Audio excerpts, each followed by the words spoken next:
PlayStation just did something it has never done before. It united the entire internet against it. In the span of a few months, the most dominant console brand on the planet has torched years of goodwill with its own fans, killing physical games, raising prices across the board, pulling its biggest exclusives back off other platforms, and teasing a next-gen console that could cost as much as a high-end gaming PC.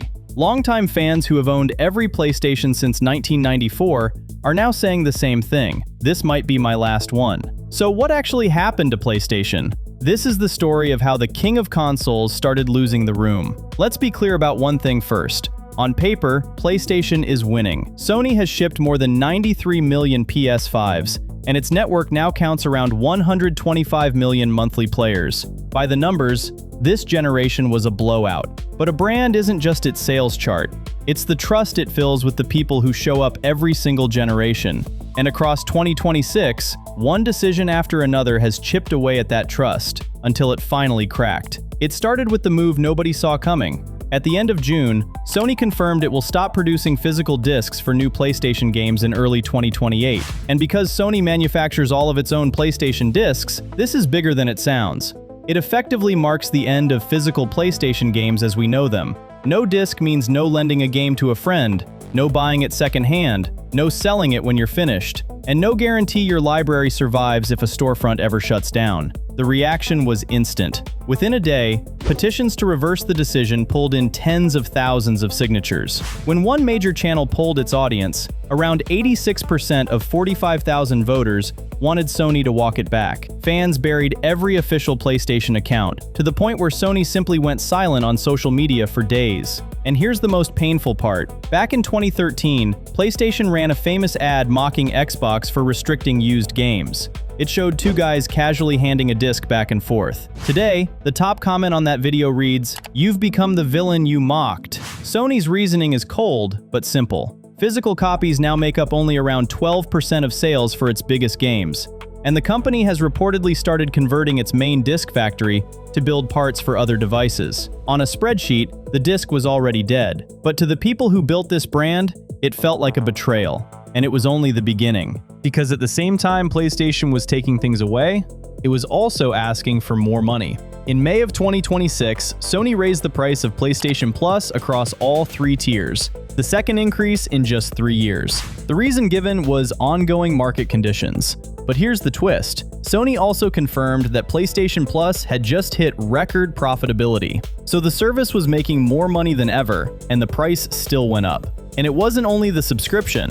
A couple of months earlier, Sony raised the price of the PS5, the PS5 Pro, and its Portal handheld across multiple regions. In the United States, the standard PS5 climbed to $649, and the Pro pushed toward $900. The blame, again, landed on rising component costs and a global memory shortage fueled by the AI boom. So within a single year, the console got more expensive, the subscription got more expensive, and the games themselves were about to lose their physical form. For a lot of players, the PlayStation ecosystem suddenly felt like it only moved in one direction, up.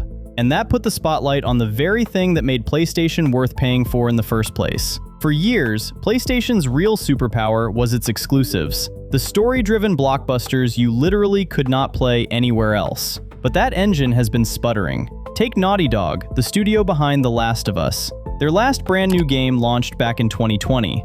That would be roughly 7 years without a new game from one of Sony's crown jewel studios. And when Intergalactic was finally revealed, the response was lukewarm at best. Its announcement trailer actually pulled more dislikes on PlayStation's own channel than Concord, the live service shooter that flopped so badly Sony took it offline just days after launch, then shut the studio down entirely. Then there's the whiplash on PC. For years, Sony brought its exclusives to PC a year or two after launch, which quietly ate away at the reason to even own a PlayStation. Now it has slammed that door shut. Sony has confirmed its first-party single-player games will stay console-only going forward, keeping titles like Ghost of Yotei off PC completely. So console fans spent years watching their exclusives walk over to PC, and PC fans just got told those games are never coming. Somehow, Sony managed to frustrate both sides at once, and all of it feeds into the biggest question of all. What happens with the PlayStation 6? Now, none of this is official, so take it with a grain of salt.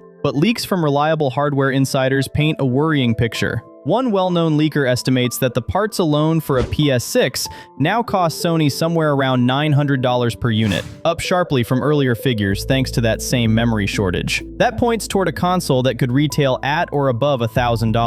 Sony's own gaming CEO has already warned fans not to expect a budget price, and the PS6 is widely expected to launch without any disc support at all. So put yourself in a longtime fan's shoes. You're being asked to pay potentially 4 figures for a digital-only machine, right after the company killed physical games and raised the price of nearly everything else. For a lot of people, that math just doesn't add up anymore, which is exactly why so many are drawing a line in the sand right now. So let's add it all up. Physical games? Gone by 2028. Subscription prices? Climbing while profits hit records. Console prices? Rising.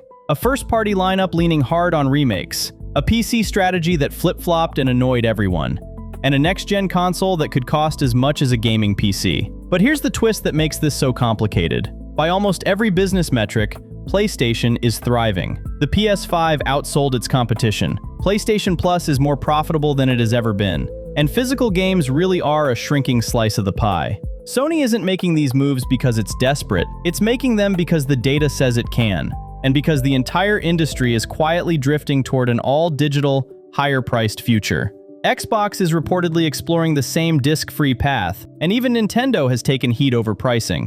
And this is where it gets dangerous for Sony. For the first time in decades, longtime fans aren't just annoyed, they're walking away. Subscriptions canceled, pre-orders dropped, loyalty gone. PlayStation is betting that people will complain and buy the next console anyway. But that bet only works until it doesn't, and the moment that trust breaks for good, no sales record will be able to buy it back. So what do you think? Is this the start of PlayStation's real decline? Or just the growing pains of an all-digital future that was always coming? Drop your take in the comments and subscribe if you want more breakdowns like this one.